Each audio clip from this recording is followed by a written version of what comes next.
અમરેલીના લીલિયાના સરડી ગામે દિવાળીના દિવસે બે જૂથ વચ્ચે અથડામણ થઈ હતી. દિવાળીના દિવસે સરડી ગામે પાટીદાર સમાજ અને આહિર સમાજ વચ્ચે જૂથ અથડામણ થઈ હતી.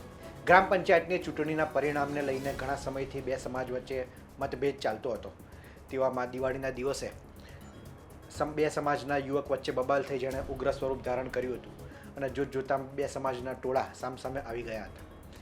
ત્યારે આ ઘટનાની વાત કરીએ તો દિવાળીનો દિવસ હતો અને દિવાળીના દિવસે ફટાકડા ફૂટવાની જગ્યાએ આ ગામમાં લાકડી અને ધારિયા ઉડ્યા હતા અને બે યુવકો વચ્ચે થયેલી બબાલ એ સમગ્ર સમાજે સામે આવીને એક મોટું ઉગ્ર સ્વરૂપ ધારણ કર્યું હતું.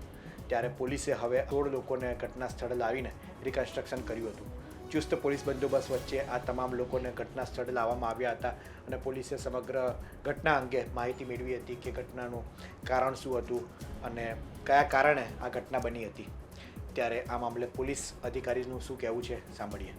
તારીખ 20/10/2025ના રોજ લીલિયા પોલીસ સ્ટેશનના સિરડી ગામે એક જૂથ અથડામણની ઘટના બની હતી, જેમાં બે ફરિયાદ લેવામાં આવેલી છે. જેનામાં જે પ્રથમ એફઆઈઆર છે BNS સેક્શન 109 એટલે કે અટેમ્પ્ટ ટુ મર્ડર હેઠળ લેવામાં આવેલી છે, જેમાં ફરિયાદી ભૂપત જેવાભાઈ રામાણી છે અને કુલ 17 આરોપી છે, જેમાં પાર્થ અશોકભાઈ ડેર, અલ્પેશ ગોવિંદભાઈ ડેર, મહેશ ગોવિંદભાઈ ડેર, રણજીત મેહુરભાઈ ડેર, મિલન જગાભાઈ ડેર, મનુભાઈ દેહાભાઈ ડેર, જીતુભાઈ મનુભાઈ ડેર, ધર્મેશભાઈ વિક્રમભાઈ ગેડા, લલિતભાઈ ભુરાભાઈ ડેર, પિન્ટુભાઈ ખોડાભાઈ ડેર, રમેશભાઈ લખુભાઈ ડેર, જગદીશભાઈ દડુભાઈ ડેર, ચંદુભાઈ દડુભાઈ ડેર, હરેશભાઈ દડુભાઈ ડેર, પરેશભાઈ ભૂપતભાઈ ડેર, પરેશભાઈ રાવતભાઈ ડેર અને ભૌતિકભાઈ દિલીપભાઈ ડેર ઇન્ક્લુડેડ છે.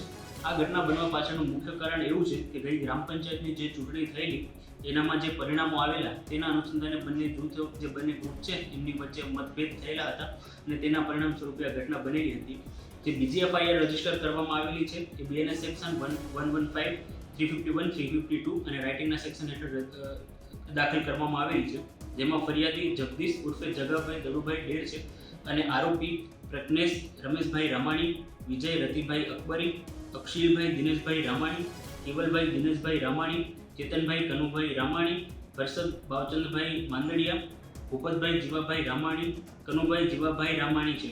આમાં જે પ્રથમ અટેમ્પ્ટ ટુ મર્ડરની ઘટના બનેલી છે એમાં કુલ 17માંથી જે 16 આરોપીઓ છે એમની ધરપકડ કરવામાં આવેલી છે અને જે બીજી ઘટના છે જેનામાં 8 આરોપીઓ છે એમની સામે પણ કાયદેસરની કાર્યવાહી કરવામાં આવેલી છે.